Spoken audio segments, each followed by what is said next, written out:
Hello and welcome to You'll Probably Agree. Today, as usual, we have Jeff York from the Establishing Shot, and we were talking about unconventional Christmas movies a while back, and I think Eyes Wide Shut came up, and I think they had a recent 4K copy of it come out, and I need that copy because my DVD disc rotted at a certain point when I watched the movie, and then I had to rent it on Amazon to catch like a large middle part of the film, but luckily it wasn't during the orgy scene. So that was good. Well, they cut a lot of that anyway, so Yeah. Well, I have the they unrated covered over edition. it. Yeah. Yeah.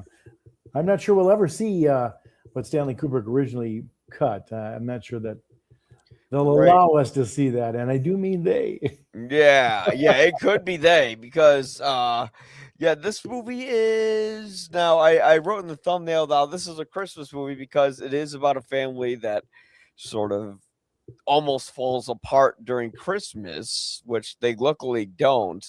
But you have this happy sort of backdrop against, a relatively dark movie. But Jeff, could you give us a little explanation as to what in the world Eyes Wide Shut is and why Sure. you like the movie? Well, like you said, it takes place during the Christmas season, and basically it starts with a big party scene where Tom Cruise and Nicole Kidman playing real life, are real married in real life, and here they're playing a married couple as well. Dr. Bill Hartford and his wife Alice, and they go to the party of one of his business contacts and ostensibly, I guess, one of his regular patients, a man named Victor Ziegler, played by Sidney Pollack. And while they're at this party, a number of things happen that sort of lay down the template for what the film is going to be afterwards. Both of the married couple, both Alice and Bill, are sort of tempted by others. Two women tempt Bill as he's walking around, gets separated from his wife when she goes to the bar, and she ends up dancing with a gentleman at the party who is trying to basically get her to go to bed with him and sort of talk her into the idea that you don't have to be so faithful and that there's other things to be enjoyed out there in life. Then there's sort of a interesting meeting between Bill's old classmate from medical school who dropped out to become a pianist named Nick Nightingale. He's played by Todd Field, and they talk about getting together for a drink later or at some point during the season. And then finally, the last thing that sort of happens that's eventful at the party is Ziegler has a prostitute up in his bedroom, up in the upper floors of his rather luxurious mansion that he's throwing this lavish party in. We met his wife earlier, but this is a young prostitute, and she's overdosed on whatever cocktail of drugs and amphetamines or whatever that Ziegler is feeding her to get her sort of in the holiday spirit. Anyway, Bill is called to help sort of revive her, bring her back, and he does, and sort of does the doctorly thing, which is interesting because it's showing you that even though he's a guest at this party, he's not quite in the class system where he gets to just be a guest, enjoying all of the fruits of the season. He's a little bit on call. He's a little bit of an employee. It's the first sort of leveling of the, or telling you of the levels that these people operate at, and that even though Bill is very well off and lives in a nice place himself, he's kind of on call here, so he's answering to Ziegler. Anyway, then from there, of course, the big thing that happens is the couple goes home and they are getting high and they talk about life and love and their relationship. And Alice makes the stunning confession that she's fantasized about doing it with a sailor and maybe having other men potentially, and the fact that men are so stupid and sort of foolish to realize that women can run away if they want to and change, and they could leave their marriage even though they think everything is honky-dory, and the husbands are clueless, sort of with their eyes wide shut. They only see what they want to see, right? And that sort of sends Bill off on this questioning of his marriage, his ego, his prowess, frankly, his sort of veracity as a lover. And he kind of goes out in the dark city looking for sort of some action to sort of make up for the hurt that Alice has laid at his feet with her confession and her sort of dismissal of him. And from there, all kinds of drama ensues. But that's kind of the basic premise. Yeah, very well put. It's a difficult movie. A lot happens very early and sort of sets the stage, you know? Yeah, it's kind of a difficult movie to surmise as is most of Kubrick's films, Yeah, because you can never just say, "Oh, well, it happened like this happens, that happens, that happens," and then that's the story. right. It's like his movies have a very long, kind of different narrative arc, because you have most movies where it begins and then you have some setup and then you have your turning point and then your climax and you're done. Kubrick likes to have a whole lot of setup, and then you get to the turning point in the climax. Except when he has things happen in his movies, they go very, very hard. It's not just that David Bowman goes, from space to an unknown place. He basically goes through hell. It's not like Jack Torrance is someone who goes from a good man to a murderer. He's basically a psycho who gets even worse. And it's like this movie's about a couple where the wife gaslights the husband to an enormous degree. And there's that first scene, like you were saying, where they're just smoking pot. They're in the bedroom, and Alice says to Bill, how do you know I don't fantasize about other women?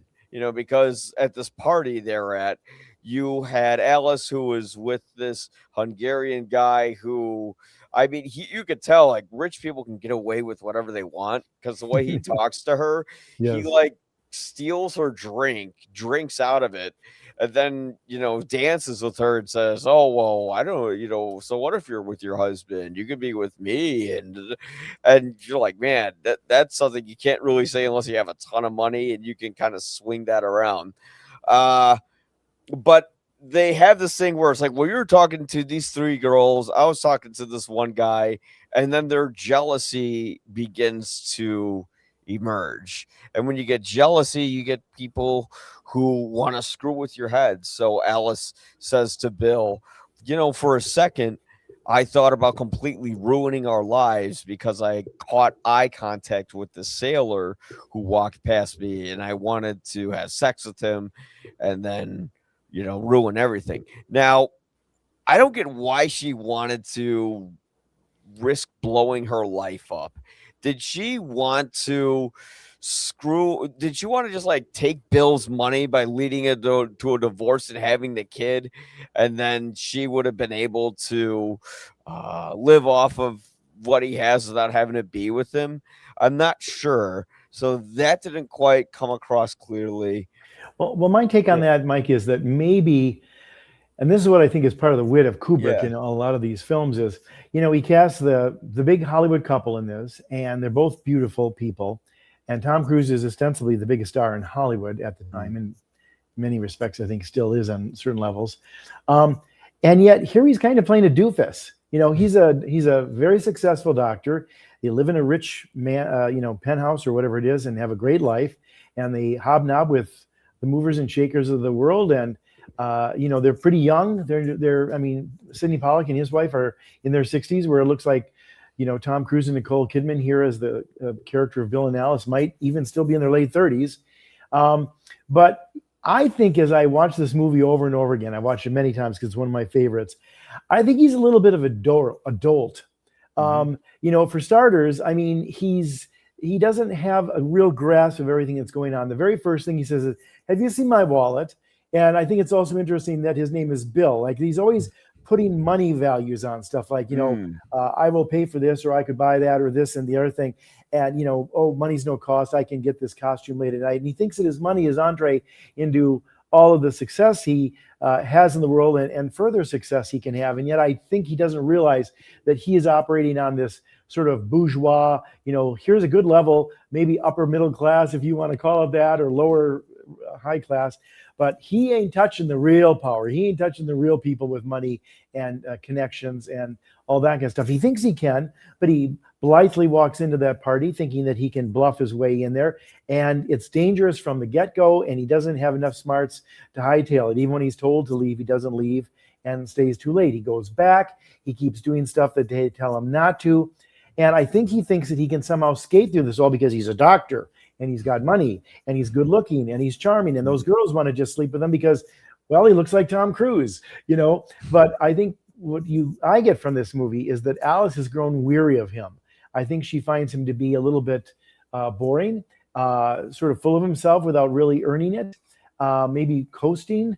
And as one person famously said many, many years ago, show me a beautiful woman and I'll show you a man who's tired of having sex with her. Mm-hmm. So, she's probably used to everything that he's going to bring to the party now because he's not exactly, Mr. Deep Thinker. And she's probably willing to potentially endanger that, or at least get the upper hand, I think, in the power struggle that is often a case in relationships and marriages.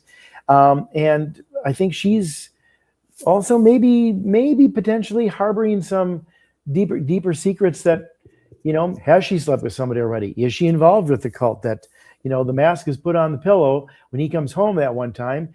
Is she part of it? Does she know about it? Was she informed about it? Or are they just breaking into his home to leave that mask there for him to see? It seems like it's a very dangerous proposition if she's completely innocent. So I don't know. I'm not sure. But I think that in some respects, this is an examination of many things that are all supposedly, the preoccupations of successful men: power, sex, status, and money. And I think in all of those, Dr. Bill is being taken down a number of rungs with every one of those topics. And he's not really sure it's happening, but it is. And he's, by the end, just sort of flummoxed and left, sort of with his mouth agape at Ziegler's house. And, then he's not even paying attention to his daughter being taken away by two men in the toy store. So I think he's just got his eyes wide shut. He sees what he wants to believe, sees what he thinks is his life, and it really isn't. And his wife isn't what at least he thinks she is either. Yeah, and the movie's kind of interesting where it questions the sanctity of marriage in a way, because when you're with someone for so long, a lot of the sexual attraction is gone. I mean, that's abundantly clear. Like in the beginning, they're getting ready to go to this party and she's on the toilet and he's, getting ready to go. And it's like, yeah, at this point, you're just She asks him how he naturally. looks and he says, great. Yeah. And she goes, you're not even looking. See, right there is the key right there. Yeah. Is he's not even paying attention to her. And, the first thing we see of her is her dropping her dress. She doesn't want to wear that dress, and she's completely naked underneath. And she's about 6 foot tall. She looks like a gazelle, and she's gorgeous. And Bill is looking right past her. He's just interested in finding his billfold, getting the name right of the nanny, getting to the party on time, and impressing the movers and shakers, and maybe he can get some more clients out of it. But he's not paying attention to her. Yeah, not really. Yeah, because at that point, you've seen each other naked and done everything for so many years. Right. And that's where the flame comes out. And that's where the movie kind of says, well, is marriage really the end all be all? Is it something that we should all have? Or maybe, because we're all adults, we're all humans, we have sexual desires. Maybe sleeping with other people isn't such a bad idea. It's interesting because the movie, though, ends up being very moral, even though it doesn't seem to be. It's about amoral people, and amoral people who can get away with all kinds of things, from prostitutes up at the nice Christmas party to topless prostitutes probably walking around the other Christmas party. That's the real Christmas party. As well as, other things with like people disappearing or getting beat up, or, if you know who was in that party, as Ziegler says at the end, you won't be able to sleep at night, suggesting it's government officials and big people who, we're supposed to look up to and admire, and maybe they're Satanists or, part of the Illuminati or whatever you want to call that kind of weird cult that seems to be practicing out there in the Rothschilds-esque mansion. But I think it's a moral film because every time he wants to have sex in this movie, something prevents him from having sex. Mm-hmm. And it's a good thing it does. Yeah. Because we find out that the prostitute who he wanted to sleep with ends up HIV positive. If he had sex and gotten caught having sex at the party and gone to that extreme where he was now taking advantage of the party for his own peccadillos and selfish urges, he would have already been naked and probably been killed. and maybe been delayed at the very least and humiliated because of that. He keeps sort of wanting to have sex to sort of show that he's a man, show that he's got prowess, and that he's as tough and strong as that sailor is, or any other man that comes in his way. I mean, he's even knocked over by those college kids as they're walking down the hall. I mean, he's not exactly Mr. Stalwart, but every time he gets close to having sex, which is his mission throughout this movie, he's sort of saved from a fate worse than death, because sex here is attached to some very bad things, whether it's HIV or occult or sort of endangerment of his physical body, and by being a interloper at that party. Yeah, it's almost like a Mission Impossible for him. It is. Well, and that's funny too at the end when she says we need to do one thing. What's that? Fuck. Because he's gone through the whole movie not being able to get off, and not really feel good about sex and good about himself and all that kind of way, shape, and form. But I think it goes much deeper than that, because I think at the end of the day, it is really about sort of power and even mirroring. I mean, I think, he thinks he's rich, but he's not. Compared to Ziegler, he's not rich. He thinks he's rich, and we see him in his rich, powerful penthouse and, getting the money ready and then going to the house call, which he does, where it's funny because both of those people in there look like he and Nicole. Thomas Gibson was cast because he looks like Tom Cruise. So he's seen sort of another side of, like, here's this doppelganger of me. So it's like, I keep thinking I'm special, but I'm not. Kind of thing for poor Bill. And he goes around everywhere thinking he can flash his credentials, flash his ID. He can get in and look at a dead body in the morgue because he's a doctor. He can flash this money in front of Alan Cumming, and maybe he'll get some information from him, like he's an ersatz detective. He thinks he's more powerful than he is. And the person who's really powerful in this is not only Red Cloak, who's remove your clothes and tell me the other password.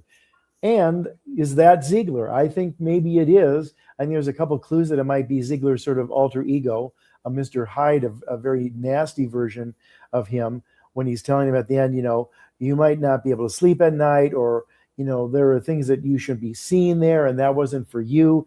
And then, I don't know about, I'm sorry to go on, I'll just say this one last thing, Mike. But I think one of the things about Stanley Kubrick movies, and this because you're a big Kubrick fan as well, is he doesn't do anything accidentally. Everything is there intentionally, whether it's a sign in the background, the rainbow colors throughout, over the rainbow, what's at the end of the rainbow, this fantasy that Bill has, all these different places. But one of the things that's fascinating about it too is when they're doing that ritual in that big red rug, and Red Cloak is sitting there, and he does that tap with the stick, right, as part of the ritual. Oh, it's so frightening. It's terrifying. But then when Ziegler is talking to Bill in his parlor where the pool table is, it's a red tablecloth. So there's a red rug, a surface down there, and he's playing around with the cue ball, and he taps it on the table, not once but twice. Twice. Another time, which is echoing Red Cloak's, sort of ritual thing. Yeah, his staff. The staff. That's not there for an accident. I mean, I know we're sort of led to believe that the two people who are up in the balcony with the masks on, who look at him and he kind of nods them, that might be Ziegler and his wife, and maybe it is. I mean, I'm not saying that this is fast and certain, but I kind of think that in many respects, Ziegler is the host of the Christmas party that's for the people who think they're special and think they're rich and think they have power. And then he's also the host, albeit a much different side of him, for the people who can get away with murder, get away with all this shit they're getting away with that. And he's the host of that much more substantial, much more special Christmas party. Yeah. And at the end of the day, he ends up embracing his family. And I think that's kind of what ultimately saves him. So yeah, it's about a family getting together during Christmas. So there, it is a Christmas movie. Well, I got to ask you this, Mike, though. Let me ask you this, because I know we're jumping about, and people hopefully have seen this or they want to see it and maybe look for some of these things. But I remember seeing when I was watching the movie that there are certain people that, he sets up for us to make us wonder why they're there. Again, I thought originally that Red Cloak was probably the man who was dancing with Nicole Kidman, because he seems foreign and he's tall and very seemingly thin. But then I think it's Ziegler at the end, because of the fact that he's playing with the ball and he's kind of saying, hey, it's always good until it isn't. And you just see him saying, and it isn't, because right now I'm going to be this badass guy who's the head of this unit of the Illuminati or whatever. But there is a scene early on in the party where they're at the regular party, not the nasty one. And you see these two men sitting there, and they're sitting there not in focus, but not out of focus either. And they're sitting there, and they're two middle-aged to older men. Those are the two men who show up in the Toy Story at the end, and they take away the that little would girl. be a Toy Story to see. I'm just They're- imagining Woody and I Buzz got you a going Toy to an Story 5 orgy. for you. You see, like Woody! you see, like Bo Peep in the middle of an orgy. Dude, 50 and beyond, let me tell you. Yeah. But they take away the little girl at the end because they're also not paying attention. Or I wonder, is that part of the agreement now that, as far as maybe being part of the group or getting away with not being killed when he was maybe supposed to be sacrificed. And so the girl who stood up and said, I'll take his place, that maybe the child is sort of, I don't know, a gift to the child trafficking or whatever kind of insidious things that they might have in store there. But I think that's an interesting question too, because first of all, if you're not even paying attention to the two men in the party, you notice that these two men take away the child at the end. And then if you watch it a second time or even notice the first time, it's those two men in the party. So they're following Bill and Alice around. And maybe they were there. Maybe the reason they're in the Toy Story is to reconcile their marriage, but give up the child. I don't know. I mean, that's pretty cynical and pretty awful. But, when it comes to blood oaths and, the price of fame and the price of the elite and all the things we've read about and supposed, in those kind of cults and the cliches of the Illuminati, it's not unexpected. Well, the thing is, it might be even worse in real life. They might not be having like crazy costume parties where everyone's just banging each other on the pool table, but they could be on Epstein Island. Well, see, that's interesting too, isn't Yeah. it? I mean, it doesn't seem that different from the kind of stuff that we've learned about all that and this wide swath of celebrities and rich people and movers and shakers. And what are they doing down there? And some people say, well, it's just another party to go to. No, you can go to plenty of parties any night of the week if you're living in Hollywood or New York. You don't have to you don't have to fly 7 hours away to the Virgin Islands for some. And you've seen the pictures of that place that he had too. It didn't look very special to me. I can't imagine going there for a party. It looks like like a sandals resort almost or something. Yeah, but imagine being stuck there and there's nowhere to go. I know. You can't call the cops, can't do anything. You're fucked if you're there. Yeah, that one girl they said tried to swim away, and they went out and got her in a boat. Wow, and brought her back. So yeah, I mean, but that's what I think is to bomb it. Yeah, I mean, the one thing I think that's interesting about this movie is why Kubrick made it. And I mean, there's been rumors that forever and a day that Kubrick was forced to shoot the moon landing if that was faked, and there's been movies like Capricorn One about that, which is funny. But who knows how much of that to believe at all, even if it's a whiff of scandal. But I think at the same time, when you are dealing with powerful people in Hollywood, people who are making decisions, and again, they are the elite of the elite, and for forever and a day that celebrities have gotten away with all kinds of stuff. I mean, from the heyday of the golden era of Hollywood to modern day and everything else. I mean, the police let OJ go a number of times when they brought over there because he had beaten his wife because he was OJ. So even, on a grade C level of celebrity that he was experiencing when he was just a sportscaster, a fading football hero, he was treated with kid gloves and given a lot of rope.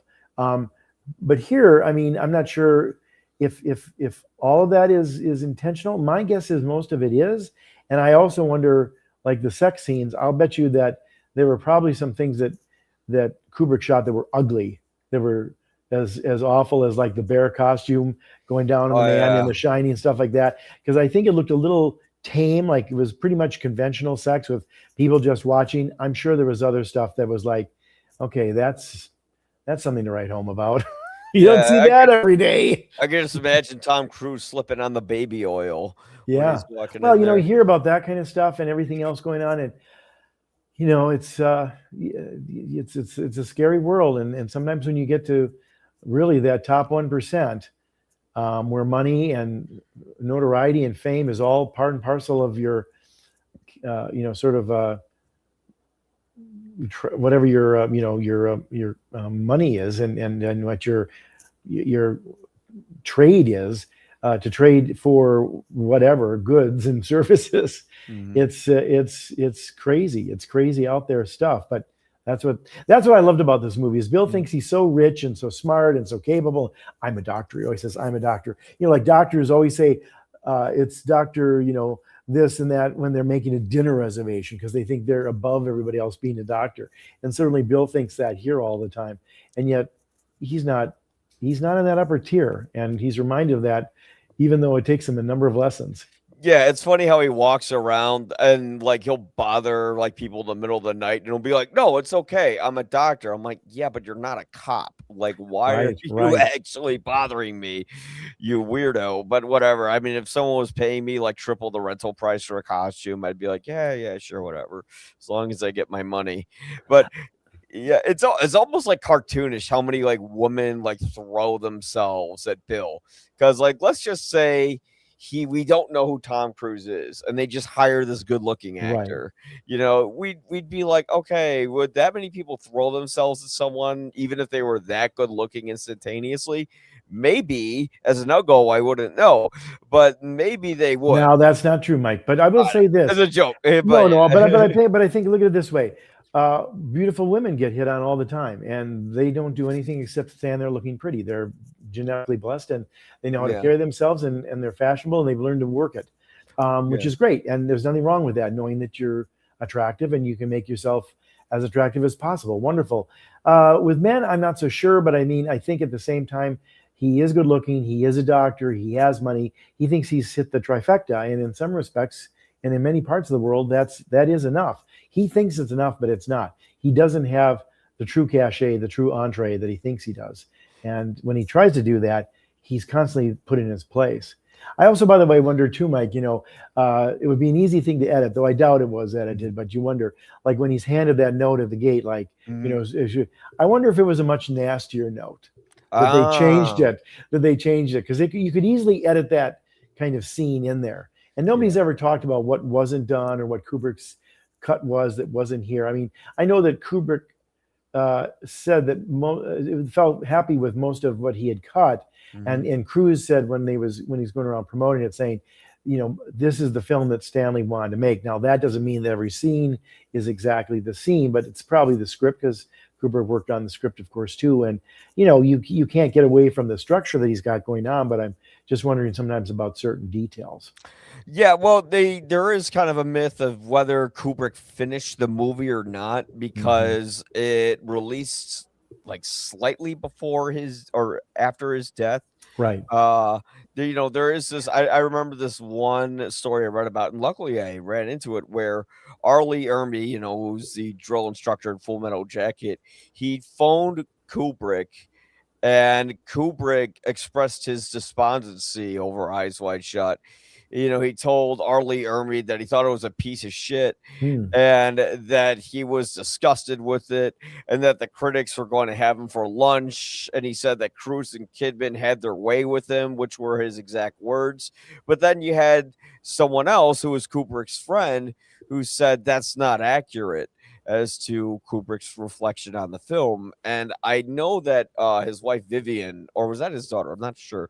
I think Vivian's his daughter. I can't remember his wife's name, but she's the singer at the bar at the end Right. of Right. Deaths of Glory. But she helped I think with the final completion of the movie. Yeah, I have the unrated quote unquote DVD of the movie. But I still don't know what was cut because there's like people who were like digitally inserted to block Right. other Right. sex scenes and stuff like that. I mean, Um, my guess is some yeah. dialogue and some moments. I mean, there's some occasionally when Bill is talking to the woman who is telling him he's in danger, it's clearly from a booth. It does Mhm. not sound like it's voiced in the scene in the context of that hallway as they're walking. Now that could be intentional. I mean, the source material that this is taken from translates to dream story. And I think there is a dream-like quality to much of this that doesn't seem entirely real. I mean, even Kubrick notoriously didn't like to leave London, so he shot all the New York Mhm. scenes that he was directing The Backstreet. in the Yeah. backs a lot of Rear projection, yeah. Yeah, rear I gotta projection, admit, I didn't which even notice. yeah, I I thought it mean, looked it's great. pretty good. I mean, he makes it look good, but at the same time, it's a little bit unusual because like the streets are a little barren, and New Mhm. York is usually a little tighter and smaller and Depends cluttered. where you are, but Yeah, yeah. I mean, where he's supposedly walking around Manhattan, it Well, seems it's a a little very nice district. There would yeah, be people very out, nice. yeah. Yes. But I don't know. I will say this for me, what showed up on screen is fantastic. Yeah. I think it's a great movie. I think it gives you so much to think about. I remember the original thought from people when it came out in '99 was, well, it's supposed to be a sex thriller, erotic thriller, and it's not very erotic or sexy, other than a couple shots of naked Nicole. It's like, it's about sex, but it's not, and it's an erotic thriller on some levels, but it's not about sex being shot for us to be titillated by. Quite the opposite. I think it was the era of AIDS. It's the Mhm. tragedy of complacency in life, and in being lulled into a sense of security, and false security at that, by money and status. Uh, Getting used to somebody, as you said, everybody gets used to making love and the person naked in front of them, and all other kinds of things about power. So I don't know. I found it to be a very fascinating story about sex, but sex is also connected to power and illusion and fantasy and all different kinds of ways of saying that you have and cannot be touched. Yeah, and the movie is, I think Kubrick's wife put it that she said the movie was never about sex; it was about fear. Yeah, that's Yeah, right. yeah. So Fear of losing his life, fear of losing his life, fear of not mattering, fear of not being in the know, fear of not knowing, um, fear of getting killed for sex, yeah, dying for sex. Exactly. yeah, and the movie sort of what it does with sex is interesting is that it removes the eroticism from it and kind of views it in this very kind of objective, intimidating way. Which is funny because a lot of American cinema, America is a lot like that. There's a stigmatization behind sex, but not violence, which I Yes. always find is a little weird. Like you can watch The Walking Dead and you can see a guy's head get crushed in, which they literally do show. Like the guy's head just looks like spaghetti. And as Mhm. someone who's literally seen a decapitated corpse before, it was pretty accurate. But and I'll get into how I saw that later. It was a dude who like fell off a motorcycle on the highway. But you could see something unnatural and disturbing as that. And let's say the flip side of it, you could see something like James Bond, where people are getting killed, but they're inserting jokes like, "Oh, it's okay Mhm. that they're getting killed." Yeah. But then you have something like Eyes Wide Shut and, "Oh, that movie's taboo. We shouldn't see that because people have sex in it." Like, yeah, they have sex. How the hell do you think you exist? Sex is totally natural. It's kinda like they say in the scene from The People versus Larry Flynt, where he's showing large projections of naked women, and then he's seeing large projections of the Vietnam War, and he goes, "Well, what's worse, sex or war?" Yeah. What's And more offensive? yeah, and this movie kind of takes that American viewpoint of sex, that negative viewpoint, and it kind of removes the joy and the sensuality from it. Like the only time we feel really titillated is when Nicole Kidman is getting undressed. And even then we have like the flashbacks of like the dream of her having sex with the sailor. And even that's not, as like, oh wow, it's Nicole Kidman naked. It's more like, oh, this woman's really screwing with her mind, hit this guy's mind. And this is one of the best movies about gaslighting I've seen in a while, Well, I because also think that Tom Cruise's character Bill is yeah, gaslighting himself. He's lying to yeah, himself through the whole thing. I mean, he is out looking to prove his manhood, prove that he can be as attractive to another person as Alice was, and get laid by finding somebody else, just like she said she could have so easily slept with that sailor. mhm, And yet he's brushing up against danger at every turn.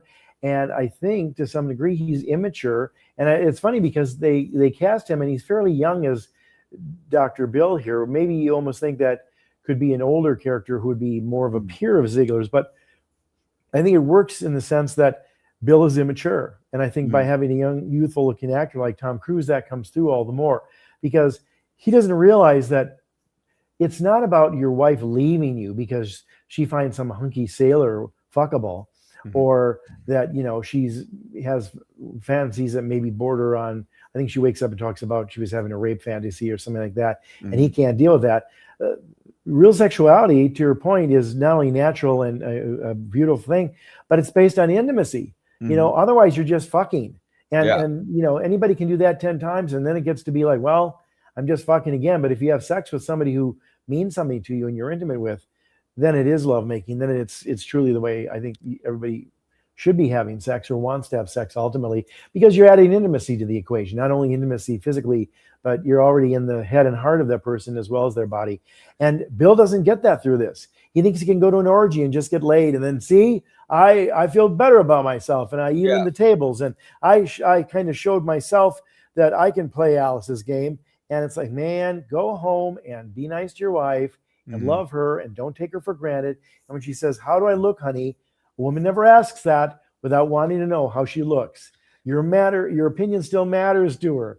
And here she is, dropping trowel, looking great, easy and comfortable with him enough, feeling intimate enough with her husband that she can go to the bathroom in front of him. Most couples do, but not all. And he's not even paying attention Yeah. because he's all into the surface things that don't make any goddamn bit of difference to anybody but to him, and even Yeah. to the Zieglers of the world. The stuff that Bill thinks is his currency for making it in the world, it's not the real. The real power is currency, not at all. Yeah, it's materialistic things that seem to make him happy rather than emotional things. It's They about don't him care that going he to the Ziegler's right. party and being like, "Look at my pretty wife. Look at my nice suit. Yep. Look at how well I'm But then doing." he's treated as the help. Yeah. Excuse, can you come with us? And that's not like, hey, you're my buddy. It's like, hey, Yeah. you're a doctor. Bring this gal back. Otherwise, I'm gonna have to somehow sneak her out the back so my wife and my guests don't see that I've been canoodling up here with, like a bad husband, a betraying husband. But see, if his wife's in the cult too, then it's like, well, this is just the appetizer before the real party. Yeah, and I wonder, is she in the cult because, like, he left I his think that's the mask. girl. Well, that's the girl that saved him. Yeah, well, She's the one who ends up dead in the paper.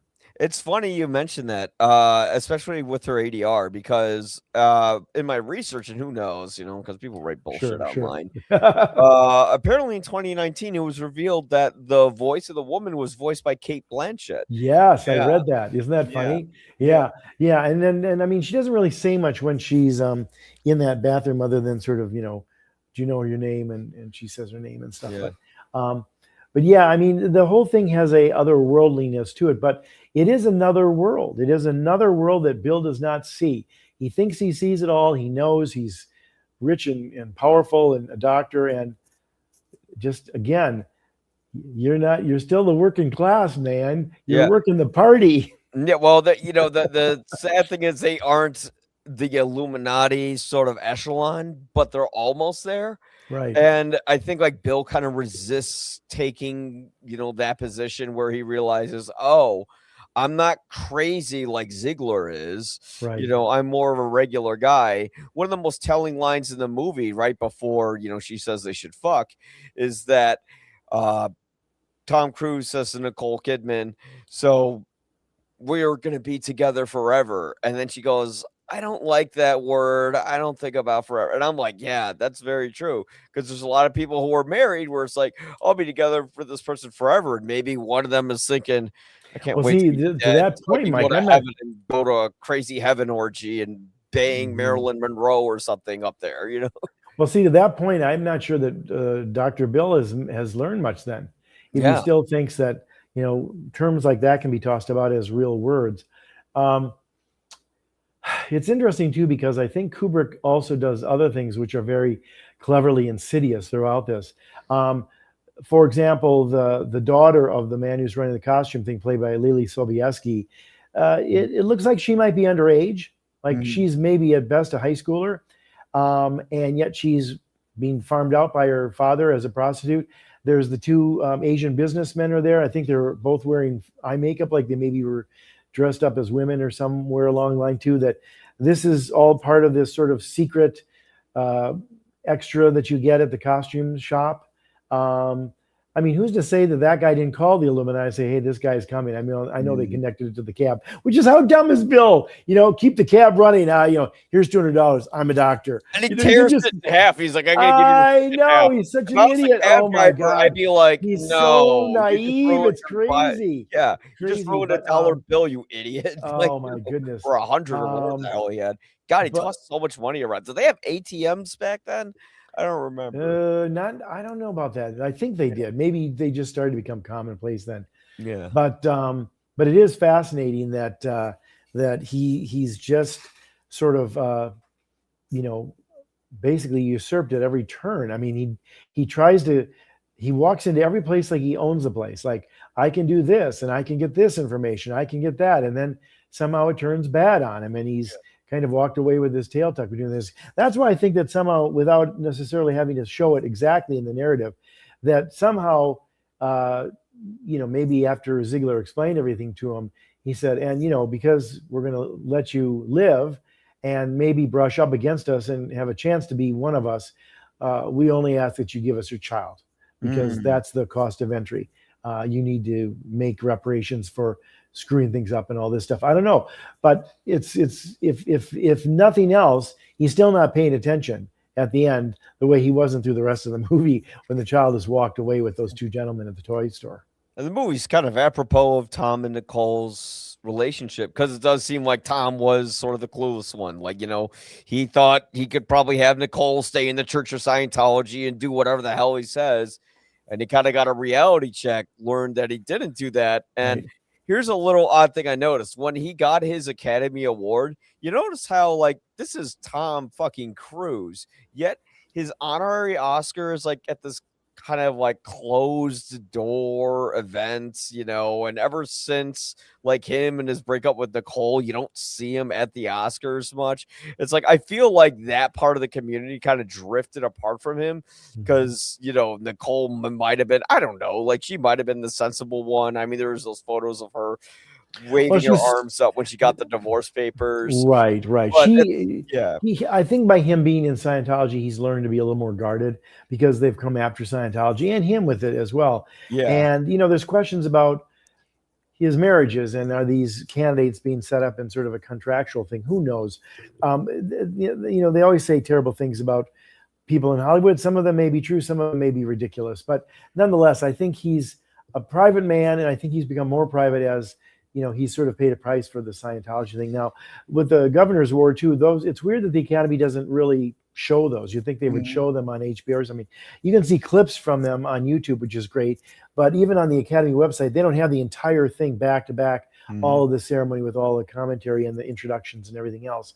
And then even on the Oscars, they don't even show clips from it, which I thought they for sure would. Although I'll bet you dollars to donuts that Tom Cruise presents Best Picture this year. He's done it a number of times already, being the biggest star in Hollywood. But I'll bet you this year, because they'll say, and we gave out these Governor's Awards. These are the people, and here to present Best Picture Mhm. is one of those winners, Tom Cruise, and he'll get a standing ovation, and he'll announce only every one battle after another, and Better. he'll go home.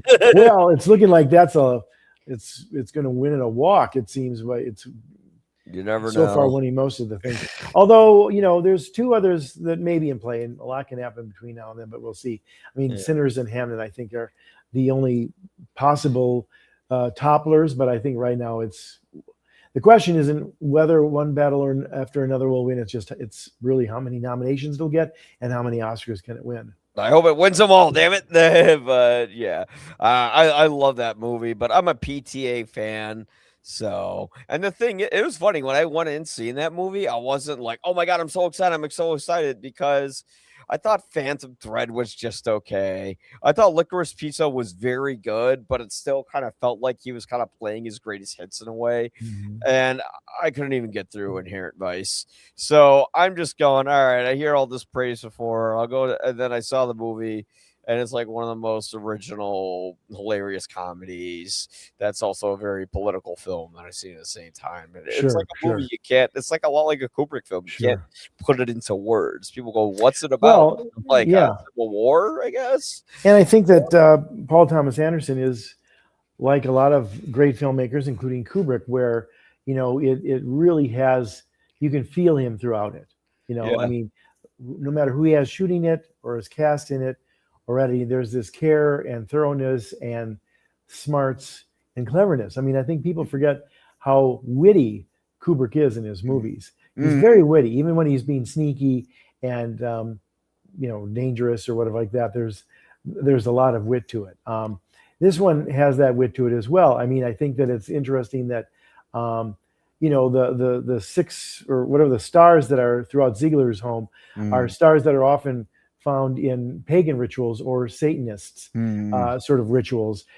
So it's funny because a lot of holiday rituals and things like that are based on pagan kind of stuff. Anyhow, the separation between God and the devil is sometimes a thin one and questioned, and where the power lies between them. And there's a lot of wit in those kind of things here that they just like Christmas decorations, but they're not, and some of the things that, like I love it when he's talking to Alan Cumming and he's becoming very buddy with him, intimate, because he wants to get the information, like he's being some sort of really smart detective. And Alan Cumming thinks he's coming on to him. Alan Cumming he's flirting with him, like he's like, well, I've known plenty of doctors who like to sometimes scat about with clerks and bellhops and such, and it's playing his comedy on another level right there, which is very interesting. Yeah, I mean, he's the director of Doctor Strangelove, which is one of the best. And The Shining has so much wit throughout it, and just I mean, how many people can make you jump in your seat from just Wednesday appearing on the screen? The term Wednesday, was the bum gong. And like I always thought that Jack Nicholson was like maybe intentionally or unintentionally funny in that scene. Like when his wife tells him about the room, the lady in whatever room that is, right? And then like they cut to him and he just looks like he's hammered, although he had like 2 sips of whiskey. Right, he's like, "Are you out of your fucking mind?" And just the way his face looks, I can't help but giggle in a fucked up kind of way. But with this film, what I really like is that he shows how couples play games with each other, and at the end of the day, it's like, are you going to be able to win that game by not doing the thing, by not cheating on your wife, And did she ever cheat with his husband? We don't know. And it's also sort of like, as you were talking, I was thinking about, this is like a detective story where the detective never figures out the case and is always behind because he's way out of his element. He thinks he can figure all this stuff out. And it's like, no, dude, you're just some regular doctor. Just, stop your inquiries, go about your life, move on. You should have never been at that party. See, I think the movie is about many things, including one word that you don't hear very often used to describe it. But I think this movie is about hubris. I think it's about the hubris of people who think they have power and money and put themselves above other people. And as much as Ziegler and the people out at that fancy schmancy, orgy party are putting themselves above anybody else who has a Christmas party, include people who are at the swankiest Christmas party in town, but the real party is the after party. Tom Cruise thinks he's above his wife. He thinks he's above everybody he meets. He thinks he's, superior to all of them. And he's so grossly inferior. His wife, I think, is slamming back at him because I think she resents his holier than thou. I'm a doctor. I've got money. I'm, invited to this party. I don't know why, just because I'm cool or handsome or easily smiling and charming and all that kind of stuff. And I think in some respects, Kubrick cast Tom Cruise because he gets by on that Tom Cruise charm a lot. All he has to do is smile and laugh. I mean, did you know that,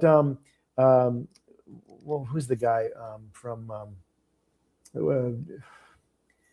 Jeffrey Katzenberg, when he was running Disney and they were doing the animation for Aladdin, he instructed them to make Aladdin look like Tom Cruise because Tom Cruise is the big male star, and everybody likes Tom Cruise in that. I want him, even though he's a thief and he's a bad guy and all this, when he smiles, you forgive Tom Cruise everything because of that great smile. And that's kind of what I think Kubrick is cast here in a way. Yeah, and Kubrick kind of saw the facade behind, like, I mean, I don't think it was intentional, but it's kind of like, oh, you see the facade behind Cruise's character. What's Bill really like? Bill is not like Tom Cruise. And it's funny because this movie is like totally like the anti-Tom Cruise movie before Tom Cruise cruised. This this was the movie where he's not the action star. He doesn't figure out the problem. He's Right. not the brightest He's not the guy. smartest guy in the room. You're right. Yeah, like, I mean, of course he's intelligent. He went to fricking Right. med school and passed it and is, doing fantastic. But he doesn't understand when things are going on around him. His eyes Right. are wide shut, Yep. while his wife's eyes seem to be more wide open because she's a little more clever than him. And they don't really ever reveal what Alice does in the movie. No, and she's still a little bit of for lack of a better term, I think she's a little bit of a symbol, whether it's Lilith from literature or just the femme fatale, even to some Yeah. degree here. But she's a sexual woman who is beautiful and seems very smart and capable, but she also contains a lot of power. Even when she's being come on by the Hungarian guy, she's saying, "No, I'm married and I'm not going to do this." And Yeah. he puts on the full court press. And she resists his charms, even though she's interested in, maybe mostly interested in just letting him know that even though he thinks he's going to get her in bed, she's not going to let him. Because that's the thing, is the women have the power, and even I think towards the end, to your point about her saying, let's not say that forever and let's do this. I think she's still managing the relationship. She's running the show. And, it's also interesting, the mirrors, there's always these duplications and doublings of stuff here. And, that scene where, they showed in the trailer where, he goes up to her, she's standing naked in front of the mirror and he's kissing her. Again, he's naively into her, just kissing her shoulder and all that and like getting to it. And she's like looking at herself and she doesn't look happy. She doesn't look like she's even into what he's doing to her. It looks like, do I do this again? How many more nights am I going to be here? It doesn't play well. And then I Same love old all dick every day, just tired of it. Yeah.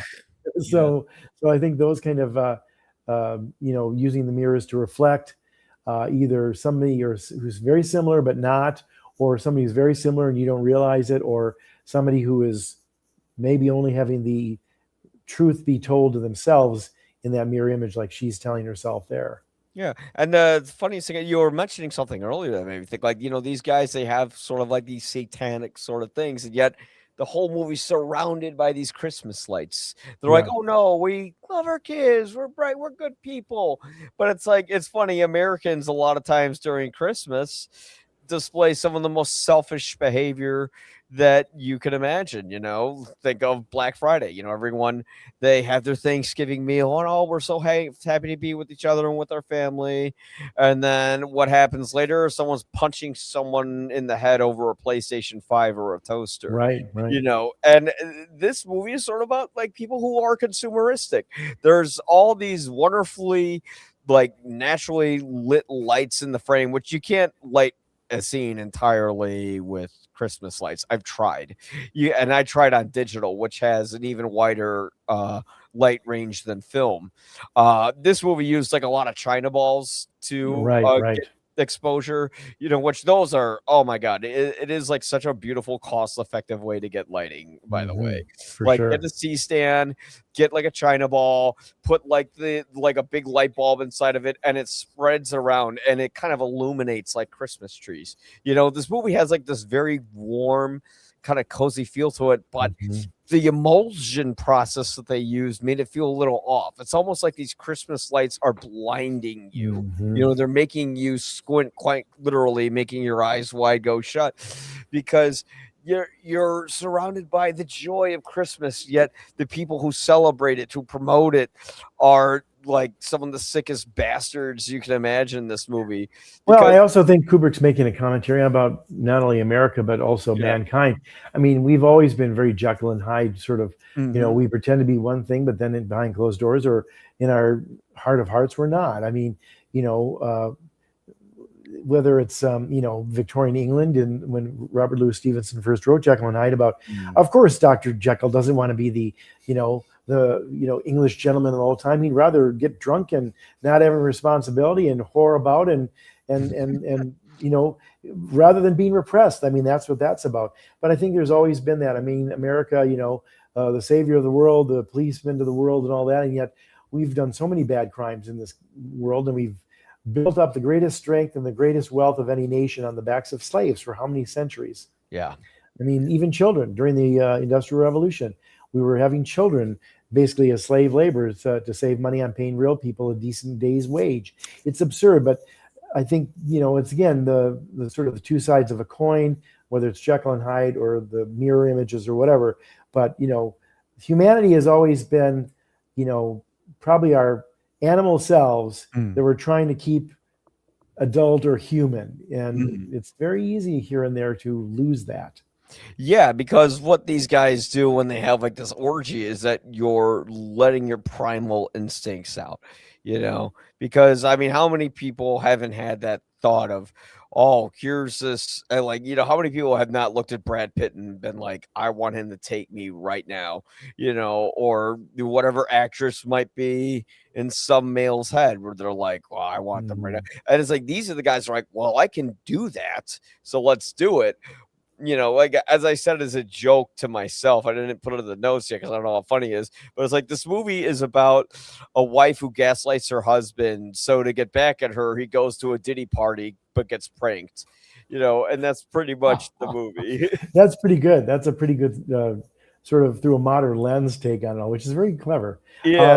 Yeah. I mean, again, it's Bill is stupid. He's stupid Yeah. throughout this whole movie. He doesn't see things. He doesn't get what's going on. He's slow to he doesn't solve anything, as you said. He's behind the 8-ball or behind the thing. He's the last person to sort of get it in many regards, including with his wife about a number of things.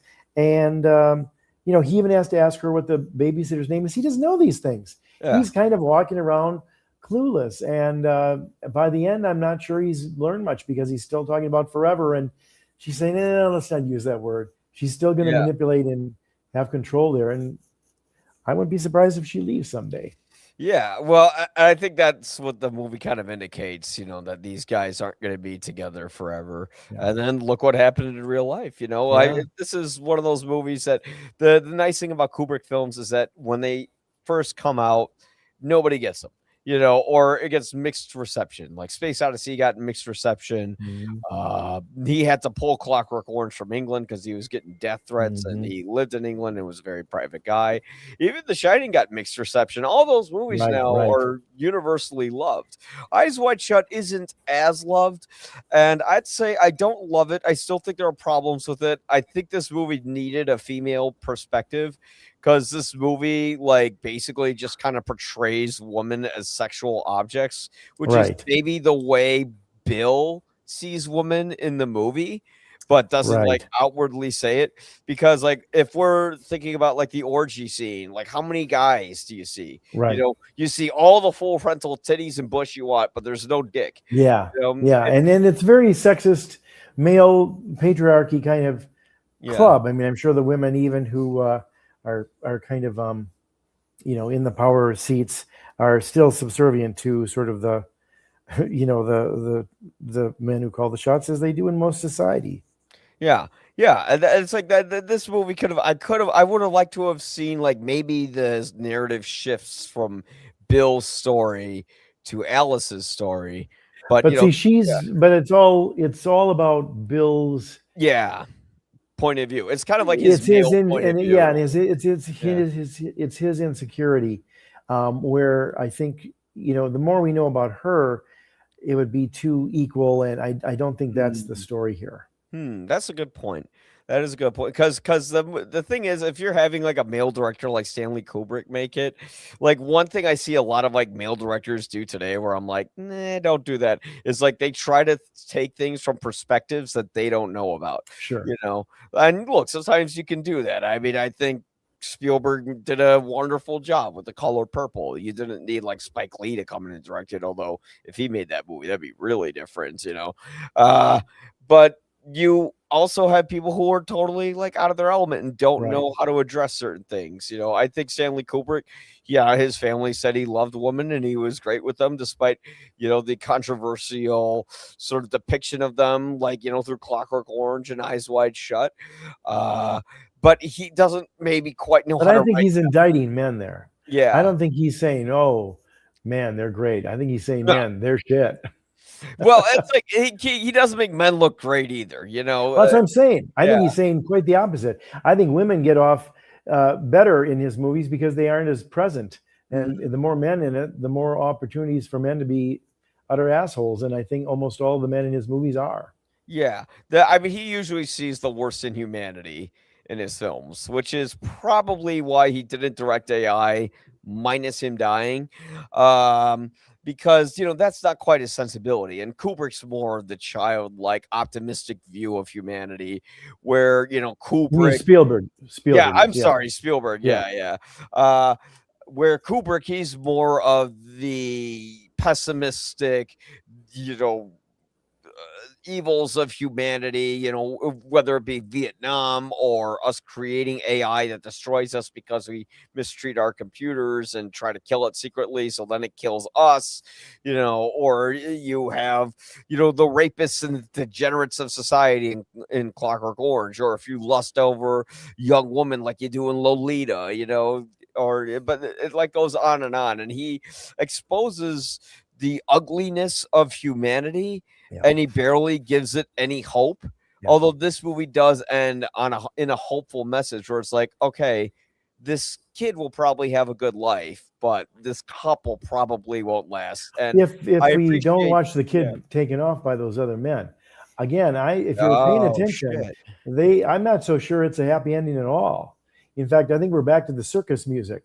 The circus music that starts us off that da na na na na na Yeah. na na na na na na. It's almost comical. It reminds me a little bit of the Curb Your Enthusiasm score. Oh It's yeah. supposed to be funny, but it's actually kind of ludicrous. So I think that what you've got there is sort of a return to maybe the same old, that Bill isn't listening, that he doesn't quite get his wife anymore, and he can't be certain about what's really going to happen because we've just watched his daughter disappear. So I don't know. I think it's a false happy ending, Mike.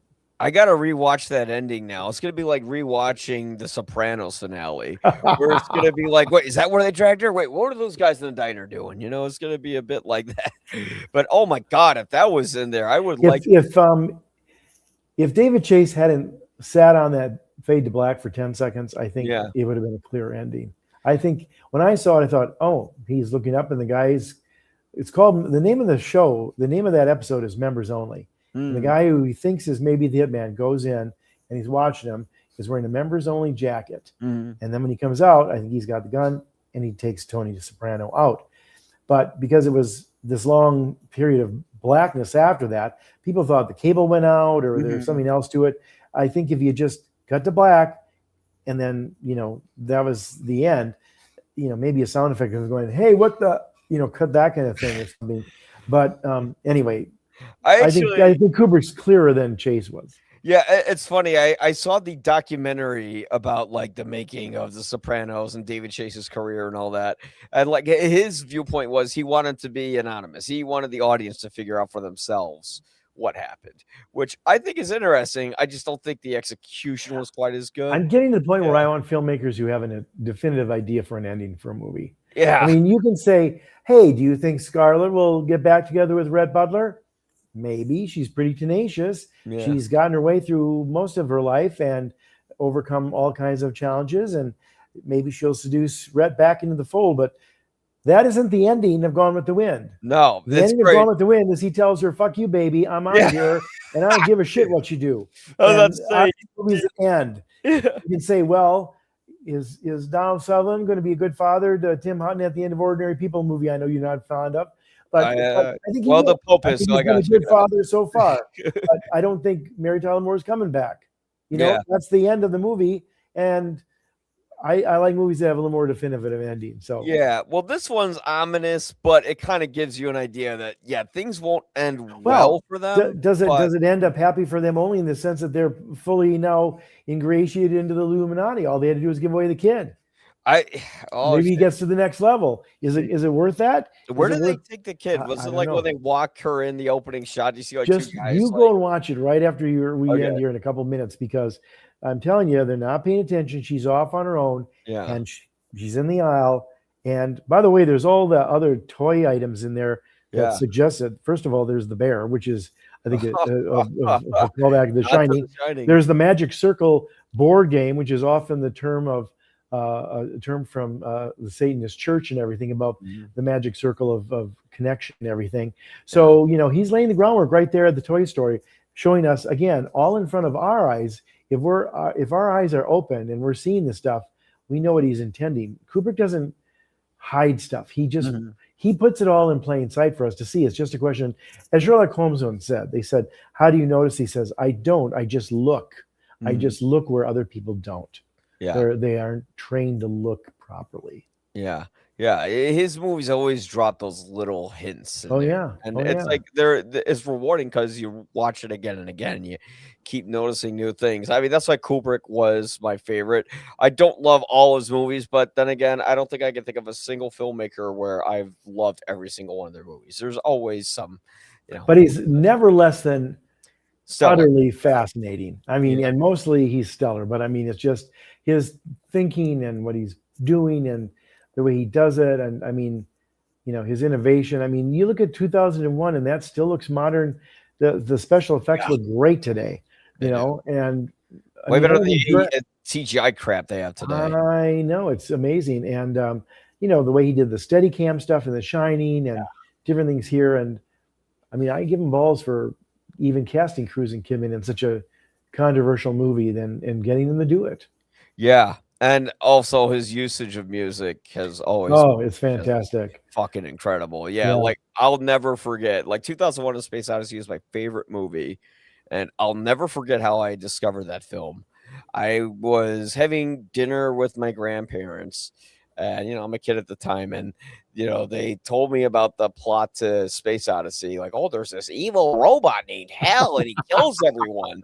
And I'm like, "So this is like an episode of Lost in Space or something?"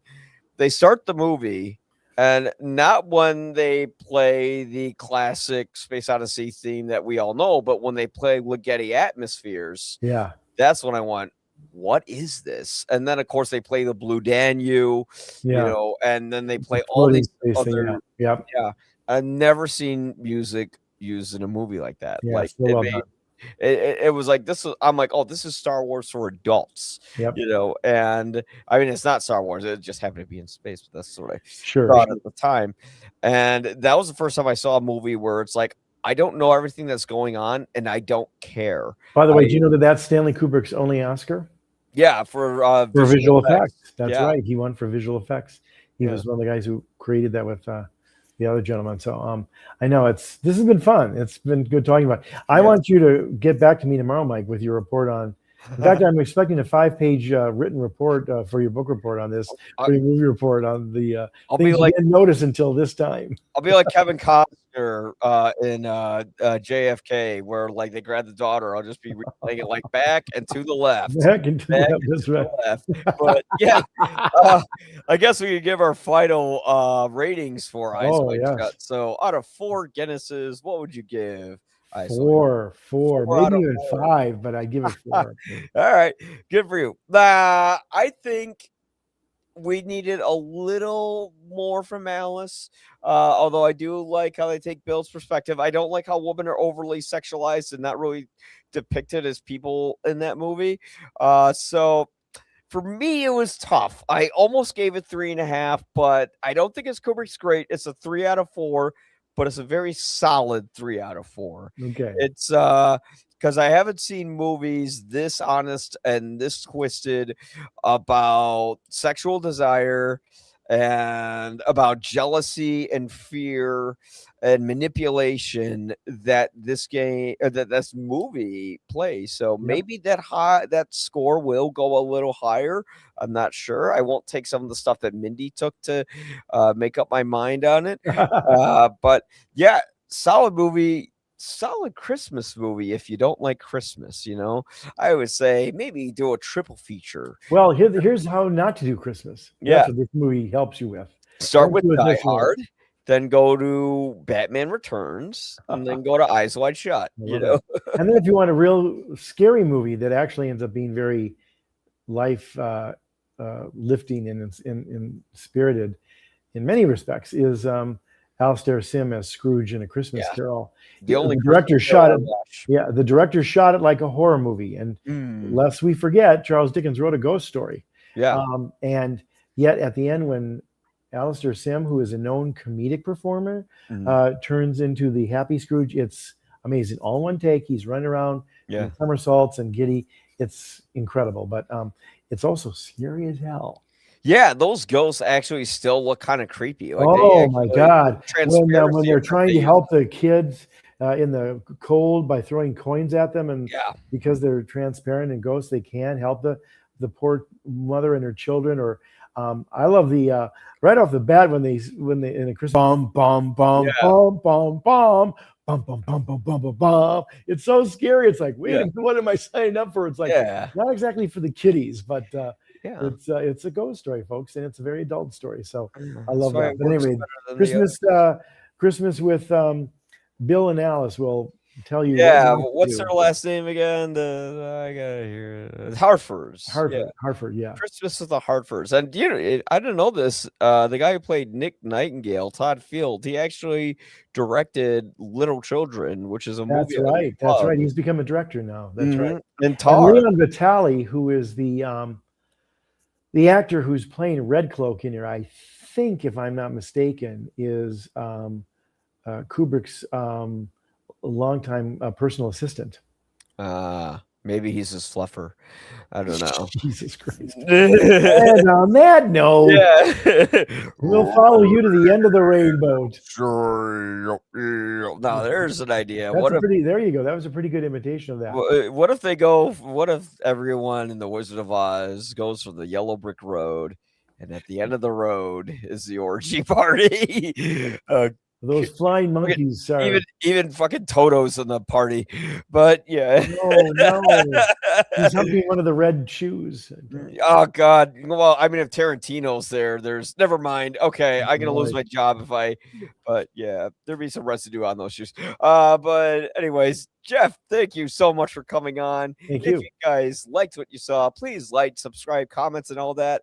Hopefully, I'll have another episode before Christmas, but we'll see because I know everyone has to get home for the holidays, as do I. Although I am at home for the holidays, I am hosting the holidays at my Oh, home. very nice. Good for you. Yeah. So we'll see. Well, Merry Christmas, Mike. Yes, Merry Christmas to you. Stay out of orgy parties. You don't want some ditty shit going on. And we'll see you guys later. Thanks a lot. Oh, like and subscribe to YPA Reviews, ypareviews.com, YPA Reviews on X and Instagram, and on TikTok it's YPA Reviews Chicago, because for some crazy reason someone already had YPA Reviews. I'm going to sue them. Oh, dear. Yeah. All right. That's enough for now. We'll see you later.